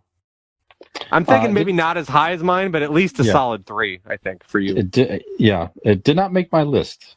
Let's see, we differ there a little bit. Yeah. Interesting. Yeah. So my 5 here, I've got Kindergarten Cop, and that was 1990. Mm-hmm. And you're right. That was it was kind of a blend for him. I mean, of course, as you know already, but he started out as this gruff cop. I love the line in that movie. It still brings it. I'm the party pooper. The party pooper. I'm the party pooper. Yeah. And he's just a burnout cop. And then there was a whole fun side of Arnold with the little kids and the falling in love with a school teacher and all that. Just a fun movie, like you say. So that is my only one with him outside the whole action. I preferred him. That's where I grew up. That was my Arnold, if you will, in the 80s. I was a teenager then, and it was Arnold and Sly. And those are the two huge action movie stars back in my time. But speaking of which, real quick, as you just tied it all together perfectly. We're talking Arnold. You said Sly, and you said action here, all that stuff. So as I mentioned in the first segment, I watched The Last Action Hero for the first time tonight. What I found really funny was that when he is out of the movie as his character and he's in the real world, or no, I'm sorry, it's while they're in the movie. They go to like a Blockbuster, like a movie rental place in the movie, and the kid's trying to point out to him why they're in a movie. He goes, everyone here is attractive, every girl is attractive. Like, that's not reality, that's not the real world. Everybody that works here, everybody that's in the store, every girl that you pass is gorgeous, and that's just not reality. But so they walk in and they get into the Blockbuster, and there's this big sign for Terminator, and it's Sylvester Stallone as Terminator. Oh, I forgot about that. And he goes, "What about this?" And he goes, "What are you talking about?" And he goes, "That's you in real world." He goes, "You're supposed." He goes, "It's a great movie. He's wonderful in the role." And he's like, "Yeah, but that's you where I come from." And it was just funny that they used Sylvester Stallone as the Terminator in this other reality where Arnold is, this character. But it was kind of funny. That's very good. Yeah, they were definitely kind of friendly rivals in that time. I got Predator as well, in 1987. I rewatched that a couple months ago. It's in my feed. I don't remember where I saw it, but it was free on streaming, and I'm just like, God dang it, this movie still holds up. It's a fucking good movie. Well, yeah. It's very suspenseful. It's good. It's just just super well done. And by the way, the Prey, I can't remember if we talked about this or not, but Prey, Prey is coming out in August on Hulu, which is Predator set in like 300 years ago in the it's like a Native American tribe. Yeah. Yes, it's very actually, good. It's funny you said that. I don't remember you bringing that up on the podcast. If you have, but I found out about it today, like this morning. I was scrolling through Hulu for something else, and I came across that Prey, and I watched the trailer. It looks very interesting. Yeah, looks true. August 5th on Hulu, yes. I believe it is. That's right. I think you're right. I have Terminator, the original, in 1984. Yeah. Again, he just he didn't, obviously he didn't speak a whole lot in that movie, but he was just such a force, just such a presence back then. Yep. Yeah, just so frightening and foreboding, and he played that role so well. Terrifying. Terrifying as a Terminator robot. And T2 is my next one. As you mentioned, 91. He had definitely more of a he could show off more of his acting chops in that movie, and I love the fact that he was the good guy, obviously fighting the liquid Terminator, whatever. Great role for him. So popular back in its time. I remember going to watch it at the drive-in and just being super stoked to see it, and love that movie. How sad is that when he's going down at the end too? I know. It's rough, man. Yeah, it was. I remember watching that as a little kid, and I'm like, man, this is sad. Like, it's really fucking sad. Well, that's a prelude, by the way. So one of our upcoming episodes, if you're listening to us still, we're going to do some of the movie fictional deaths that hit us the most, and maybe that one there might make our list, Nick. That was a very touching moment. It was a robot. And number one for me, Arnold. This movie was on cable when I was a kid. Back in 1982, it was released. I watched this movie. It's one of those movies where if it was on, I put it on. I don't care if it was, partway into it or whatever it was. It was just I loved it, entertaining, and he was awesome in it. And also the great James Earl Jones was in this movie as the key villain, also terrific in this movie. Conan the Barbarian, the original Conan the Barbarian. That was really early on. That was like one of his very first. Wasn't 82. It? 82. Yeah. So he was just starting to. It was probably one of his hugest roles at the time, or maybe it's probably his first big, huge role. Think about it, that's a superhero movie. Think about that. Conan the Barbarian is a Marvel comic property way back, but he was a tip top physical condition. The sword play he actually learned. I mean, he's twirling that sword around, and it was just beautifully shot. Everything about that movie, it got a little wonky with the villains, but it was still, it was a fictional comic booky type movie. I thought it was great. I love him in that movie. They made a sequel, Conan the Destroyer, which was pretty decent. And I had no idea, Nick, but I saw even tonight looking at his movie list on IMDb. There's another Conan movie apparently in the works, The Legend of Conan, that he is casted in, and there's no information yet, but you can find it out there on IMDb. So it seems to be something in development, and I will absolutely watch that. Whatever it is, whenever it is, Arnold is any form of Conan the Barbarian, I will definitely check that out. So very entertaining.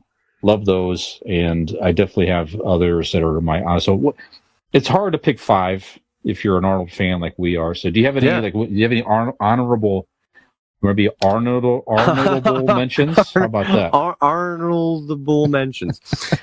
True Lies. True Lies was a good movie. Very good movie. It's funny because, like, as big of an Arnold fan, unfortunately, the time that he was in a Batman movie is the one that I hate the very most. Yes. Yes. So I don't even. It's not an honorable mention, but it's more of a I understand you exist kind of thing. Like, it was his portrayal of Mr. Freeze. The movie wasn't bad because of him. I blame George Clooney, but it's it was just. It was terribly what it was. written, terrible movie. Yeah. Now he's been in. What's that other one? And this is probably a little bit sacrilegious. I've never seen Total Recall. That was another one that's on my list. That's tonight when I was picking a couple to watch. I've never seen Total Recall. Yeah. Familiar with the concept, haven't seen it, but it's on, I think HBO Max has it. Okay. So I have access to it. I'm going to watch it. And I am also going to watch The Running Man because that's another one I have not seen. And you've been praising it, so I'm going to watch it. But yeah, True Lies would be my big honorable mention. That's So what about you? What you just mentioned. So Total Recall all the way back in 1990. Now they redid this with Colin Farrell, and I haven't seen the remake either. and that did not make our remake list. I don't think any of us have seen it to call it a good or bad reboot. But original was very, very good, and at the time, the effects were very interesting and intriguing. But he was very, very good in that role. And as you mentioned as well, The Running Man, all the way back in 1987, just a goofy movie. But the premise is interesting. Richard Dawson is great in this movie as the game show host. So they basically take criminals, and it's weird because it's set in like 2017. So by 2017, the world's already to shit. And the stuff that they talk about is like they only missed it by a few years, really. Yeah, you can kind of see where it's like, like elections are fixed, and art is censored, and all this stuff. I'm just like, be fucking careful, guys, because we might be watching The Running Man in like 3 or 4 years from now on Hulu Plus or something like that. Dave Chappelle might argue that we're there now. I mean, maybe that's right. We'll tease that for a future episode. It'll be a Friday night. I'll have The Running Man on, Nick, and also Vampire Bachelorette, perhaps, on Hulu Plus or something like that. That's a perfect night. Yeah, if there's anything good for the world going to shit, if we get that TV viewing right there, it'll be worth it in that respect. No, but it's a good bad movie, if you will. The premise is very goofy. It's Jesse Ventura comes back and pairs up with Arnold again. He uses the "I'll be back" line in the movie, which is like not necessary, but of course they had to make him use it. Sure. Commando, 1985. Commando, I forgot about Commando. Yeah, it's hard not to keep that. It's hard not to keep that out of the top 5, but just solid movie for him. And one I don't know if you've even heard of this movie, Nick. Maggie, back in 2015. It's a small film. Okay. Mm-hmm. It's the girl. I won't remember her name, but it's the young girl from Zombieland. That actress. Okay. Oh. Yeah. Oh. Okay. It's okay. But the premise is the premise is very interesting. She is. This is a world of zombies. Zombie apocalypse, okay? And obviously Arnold's an older man in 2015. It's not that long ago. So he's got the beard and everything, but he's the father. And she has been bitten by a zombie. So she is turning, and he's trying to protect her from people taking her away and killing her and stuff. He's trying to seeing if he could, keep her from turning. So it's just obviously set in a fantasy world, but it's such a good father-daughter touching story of love that he has for his daughter. And you can imagine where if your child, if you're in that horrific situation where your child is turning into a zombie or something like that, it'd be the torture of, that you're going to, it's all that is prevalent in this movie, but it's mainly those two. I mean, there's other characters of the movie, of course, but he plays a very, very good. It's a tragic father-daughter type stories. So go find Abigail Maggie Breslin is her name, by the way. That's I just went and looked. I wouldn't have actually known when I saw her face. I recognized her, but I wouldn't have known her name, so I didn't feel that bad. She was also very, very good. But they played very well together in this. Be a very heartfelt movie. You kind of forget it's about the zombie thing is not as prevalent as just the tortured father trying to protect his daughter, basically. So go find that, and it's you appreciate Arnold in a different light, if you will, with that one. Okay. Any other ones? Now you mentioned that Batman and Robin was not Arnold's fault. It was a very over the top, goofy Mr. Freeze character. He looked great. He looked great in the suit and the costume. He was awesome looking. You're right. When you put it into perspective, and there were a couple moments, when he's talking about his wife that he lost because they're playing, he does. That's what I say. I mean, I think a lot of people get hung up on his accent or the idea that he is an action star, and don't always give him proper credit for his acting abilities. I mean, I think he's going to be up there winning, fucking best actor, for anything. But I mean, like I said, to start off as a bodybuilder, I think he's quite a good actor. He's definitely delivered some touching scenes and things like that. And I will, definitely give honorable mention too to the one that I watched tonight, The Last Action Hero. It was fun. It was a fun movie. It was enjoyable. It was on par with a lot of the movies that he was making at that time. It fit that kind of early to mid 90s Arnold, where he was kind of actually doing a little bit of the two main genres that we talked about here tonight. He was, in many scenes, he was the action hero. He was that guy, and they really leaned into, in many ways, how cheesy it was and things like that, and the different, he'd use some Terminator lines, things like that. It was fun. But at the same time, he gains this relationship with this kid, and he starts to look out for him. And even though he's kind of a pain in his ass at the beginning, he, kind of, grows to appreciate him and look out for him and stuff like that. It was good. Good little, it was a fun family movie. Yeah, it was good. Okay. Very good. I've got a couple that weren't as good, but again, I don't blame Arnold. We already talked about Batman and Robin. To me, the Terminator 3 forward, anything that he was in, again, not his fault. Yeah, right. It's just the storyline. They really went off the rails with the Terminator movies. And I remember liking the battle scene between him and the female Terminator. That was 3. That's correct. That's correct. And she was good too. It wasn't. I didn't not like that movie. It just, it really, you couldn't hold a candle to the first two. It was just, it's kind of not fair. But that movie, I remembered thinking it wasn't bad. I remember I went to Tower City up in Cleveland, the movie theater up there, to see that movie, and I enjoyed it. It was a solid action movie, but when you're holding yourself to the expectation of the Terminator franchise, it's a little tricky. But I remember them having a really good fight scene. But yeah, and I don't think I've seen. I saw, was it Salvation? That I think he was briefly a part. That was the one with Christian Bale, right? But there's a newer one yet that I haven't seen. I haven't even seen that one. I haven't either, because the storyline plot angers me so much when I read about it. What they do, I have to watch it just because it's a Terminator movie. He's reprising the role, and Sarah Connor comes back, the original actress, and everything. So it's gotta watch it just for that. But I don't know. So I just, not one I rushed out to see. Again, not his fault. It's just, I don't know. Just the storyline, like I said, I just didn't think it made a whole lot of sense what they did with it. Have you ever seen his first movie, Nick? What is his very first movie? Hercules in New York, all the way back in 1970. No. So Hercules in New York. Hercules in New York.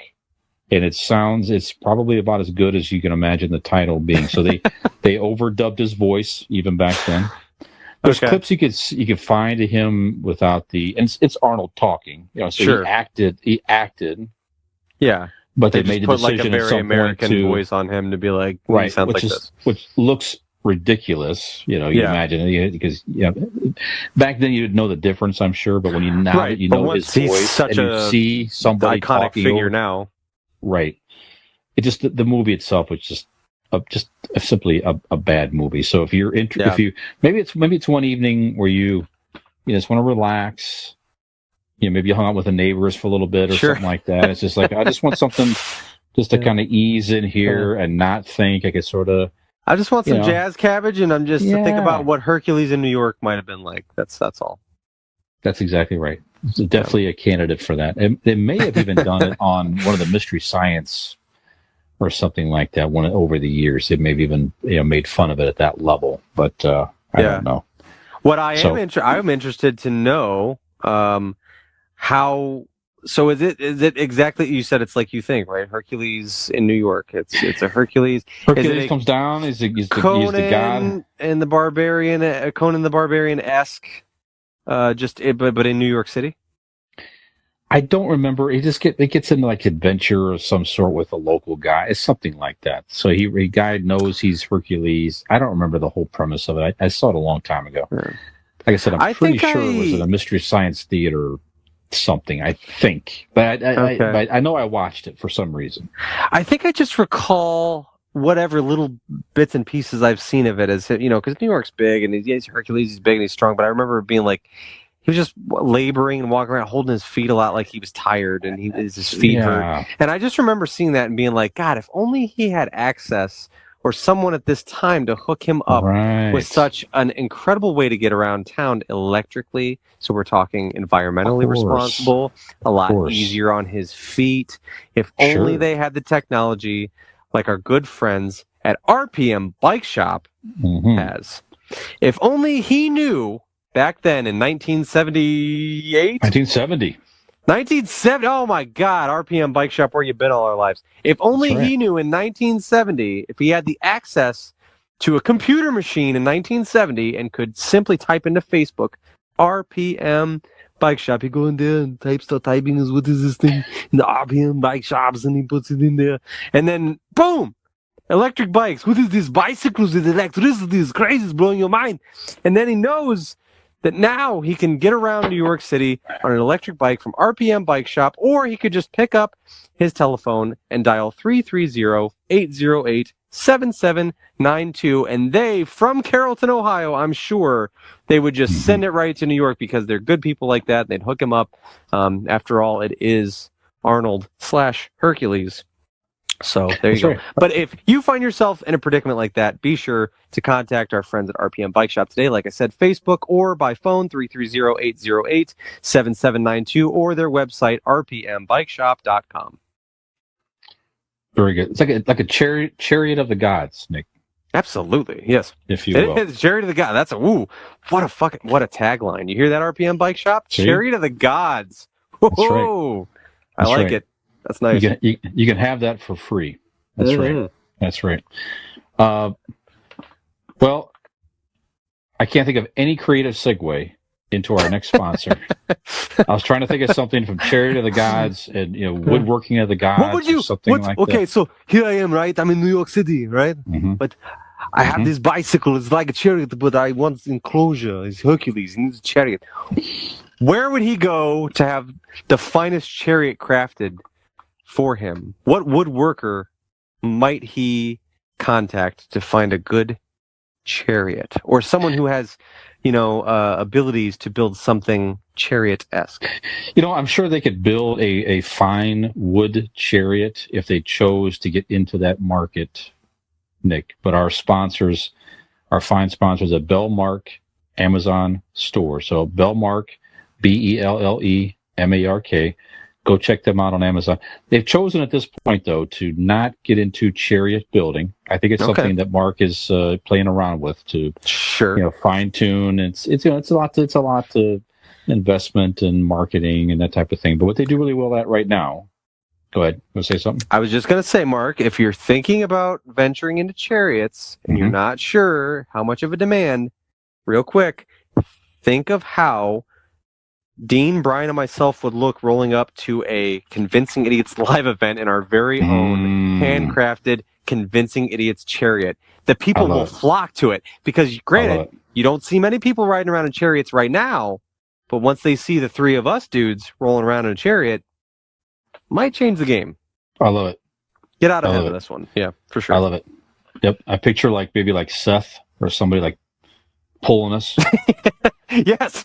Not and like maybe a horse, just like a strong guy, just pulling us. He rolls or maybe up. I could just hold his beard from the reins. Just it's long. I could, Here we go. I like that. Yeah, maybe Seth and Jonathan or something like that. Just pulling us up there, something like that. Couple of young, strong steeds. Yeah, maybe Matt in the back. Yeah, something like that. Yeah. So I like it. Matt's pushing. Maybe Matt's pushing in the back or something like that. I like it. Yeah, no, but whatever gets us there. That's right. They do specialize. Bellmark Amazon store, they specialize in a couple things here. You got a floating liquor cabinet, which I have one in my dining room right now. It's a lovely addition to the room. You mount it on the wall very easily, and you can store some of your liquor bottles and glasses in there, and it even folds down. You have a nice shelf that you can set your drinks on, mix a drink on the shelf, and fold it back into place very easily and conveniently. Nice. Floating nightstands. You hang on your bedroom wall if you wish. Give yourself some extra space in the room. You don't have a space for a whole nightstand, or you just don't even want that in there. Mount these lovely crafted woodworking shelves on your wall. You have a nice space for your phone or whatever you want to put on a nightstand, and a compost countertops. So you want to reduce landfill, reducing waste that you're throwing out there.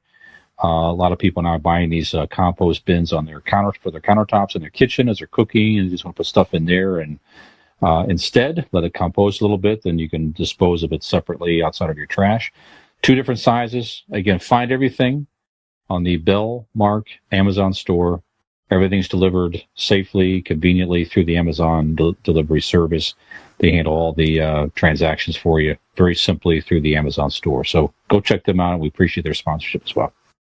Absolutely. That's right. We got good friends in this business. We got good friends sponsor us. We got good. Well, we're talking about enslaving some of our listeners and carrying us around by chariot. Things are looking good. So they'll do it voluntarily. I fully expect they'll do it voluntarily. I want Jeff in there too. Jeff in that absolutely. same. Yeah. Jeff can be my special chariot boy. I like it. Mm-hmm. I like it. He's in whipping reach. Somebody give me my Jeffy whip. Give me my Jeffy whip. Jeff might like it though. He might enjoy that. Yeah. All right. So real quick though, you dangled the carrot, and I must ask. Sure. What are some roles that Arnold Schwarzenegger may have passed up? Oh yeah, I wanted to hear about that. Yes, I mentioned it. I didn't even pull it up here. So let's talk because it's kind of funny. You'd mentioned you're like you're younger and you always hear those stories of like, I missed this opportunity, I missed this role, but you kind of can't be that mad if you're Arnold Schwarzenegger. Like, I don't know what he passed up on, but you kind of can't argue with his resume. Like, things worked out pretty fucking okay. So I think whatever he may have missed, like, might suck a little, but you're like, he ended up all right. Yeah. So this is from uproxx.com. uproxx.com, and these are a few roles that he almost got into over his time, and just stuff. A lot of actors probably say the same type of thing. But all the way back, I think about this. How close this was in 1978. So first of all, Richard Kyle was originally cast as the Incredible Hulk in the 1970s. Now, Richard Kyle he played Jaws in the James Bond movies, and he was the big guy in the Happy Gilmore movie. You would recognize him, the guy with the nail in his head, right? Yep. But he wasn't buff enough. So the role came down between Lou Ferrigno and Arnold. And the producers went with Lou Ferrigno because they felt Arnold wasn't tall enough. Ferrigno is 6'5", and Arnold is 6'2". So by a couple inches in height, we almost had Arnold as the Hulk. Now Lou Ferrigno was terrific in that role. Sure. I can't imagine anybody not being the original Hulk besides Lou Ferrigno. But Arnold was that close to being the original Hulk. Wow. The Terminator, Nick, now he obviously was in the Terminator, but he almost turned down the role because he did not want to play the villain. He wanted to play John Connor in the movie. Okay. Interesting.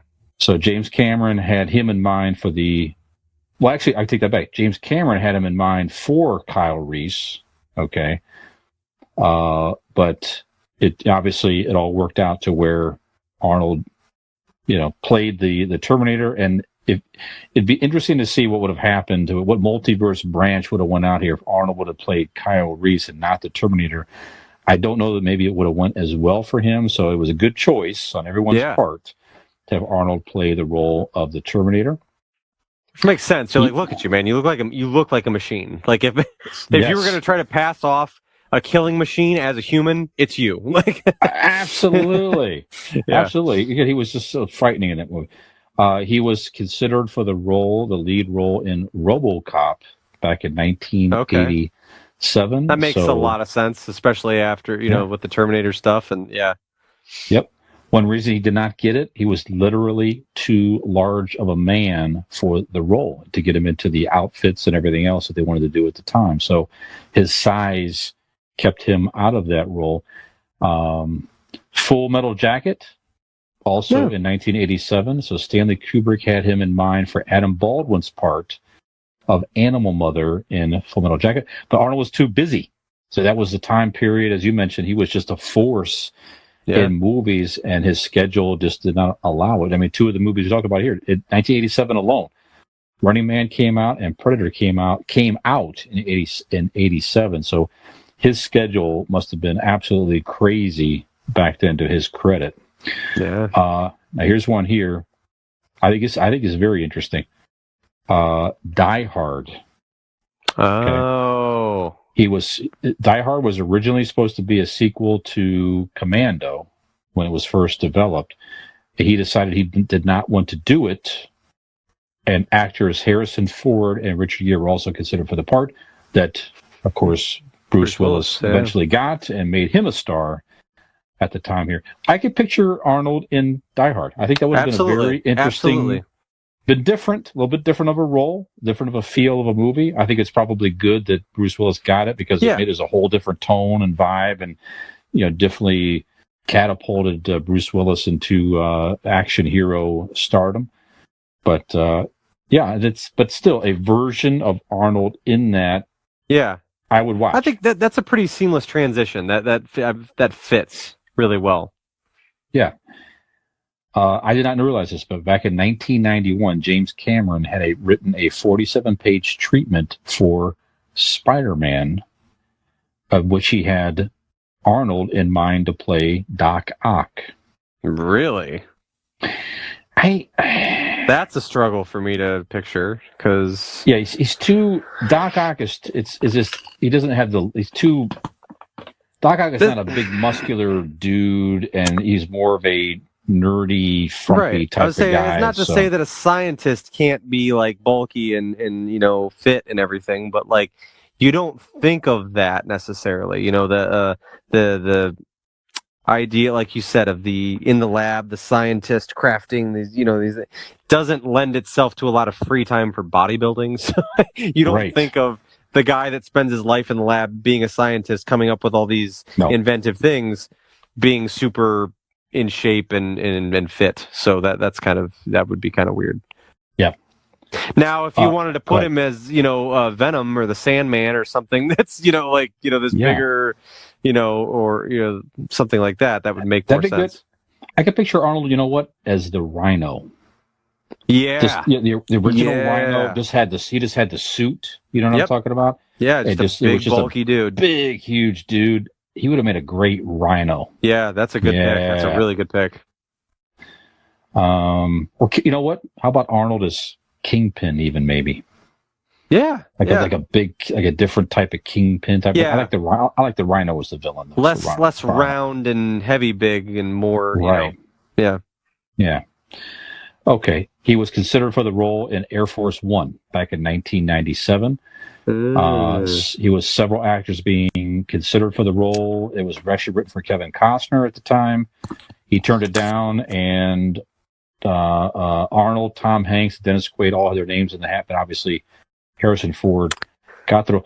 I could picture Arnold as the kick-ass president there. Oh yeah. Now, see, I there's two sides to that sword for me, because we've talked, actually one of our really, really early episodes, we did our favorite fictional presidents, and Harrison Ford's Air Force One president was I think you're right. I did. That was on all of our lists, and love that movie. I love and I think Harrison Ford fits it perfectly. I wouldn't change a thing about that movie, as much as I love Arnold Schwarzenegger, but the other side of that is it gives me, a vision for the reality that I wish I could have, one that Arnold Schwarzenegger is president. And like you said, I could definitely, he has held office. We're familiar with that version of him, to where he would be believable in that kind of role, and certainly can kick some fucking ass, as we all know from watching his movies. So that would be interesting. I like that. They were working on Total Recall 2, but let's see here, he was not impressed with the script, and it just sort of died out after that. So whatever they wrote for it, he wasn't interested. So I'm glad that they did that versus making a bad sequel. Yeah, but it would have been interesting. I Am Legend, that Will Smith did. He was actually, let's see. Ridley Scott was set to direct the project originally, who directed the original Alien and all that, you might remember. But Scott had brought Arnold on board for the Will Smith part. but Scott left because of budgeting issues, and Arnold dropped out as well, and the movie shifted over to Michael Bay, who brought on Will Smith, and there you go. So interesting. Wow. Yeah, it would have been fine. I don't know if it would have been a little bit different, but it would have been good in that role. Yeah. And this one I love. I wished it would have went the way as described here. 1997, Face Off. Before John Travolta and Nicolas Cage, the two top considerations for the movie, Arnold Stallone. And yes, Is it? Great. Yes, how great would that have been? That would have been cool. That would have been cool. I was hoping you were going to say Stallone. Yeah. Not meant to be. It's just that it was too much for the universe to handle back in 1997. Yeah, and that was a good movie. I like that movie a lot. That was, really, really well done movie. But man, that would have been cool. And can you imagine the height, especially like once again those two, with the legacy behind, not behind them. They were still, in '97. They were still doing stuff, but they've got all those big action movies under their belts, and like you said, kind of friendly rivals for years and stuff like that. That would have been cool. Damn. Not meant to be. Not meant to be. I guess not. We can't handle such awesomeness. You, myself, and Dean on a podcast weekly is about the max that the universe can handle in awesomeness all at once. Yeah, it's just barely holding on. Yep. It's a thread. The fabric of our reality is hanging on by a thread when the three of us are together. That's correct. And I feel, Nick, the universe is already, with this conversation, there's so much Arnold talk, the universe is already fighting to keep itself together. So it probably would be safe, for the sake of humanity, that we wrap up this episode. Well, if that's what we got to do to keep life as we know it intact, then I think we should do that. And I don't think I even have to say who you should try. You should do but who should do the outro as. So I won't even say anything. I'll let you just take it away whenever you're ready, sir. Okay. Well, I think we're on the same page when I say yes. Absolutely. I am your daddy, and here's what you're going to do. You're going to go over to the Google. You're going to type in the keys right in there for you. Google Convincing Idiots. Linktree, LINKTREE. And there, you're going to have Facebook, the Twitter, the TikTok, things of this nature. All of these things are out there for you, as well as our website. Okay? All of these things are there for you. Type them in. If you want to give us an email, all you have to do is type in. The email is right there. The link is right there. It's literally right there for you to click on.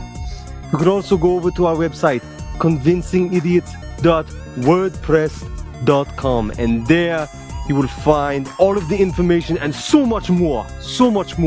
All of the things you could ever imagine. All of the things right there at your fingertips. All you have to do is click on them. So, for this episode of Convincing Idiots, I am your Millennial Nick. I'm Brian, Gen X.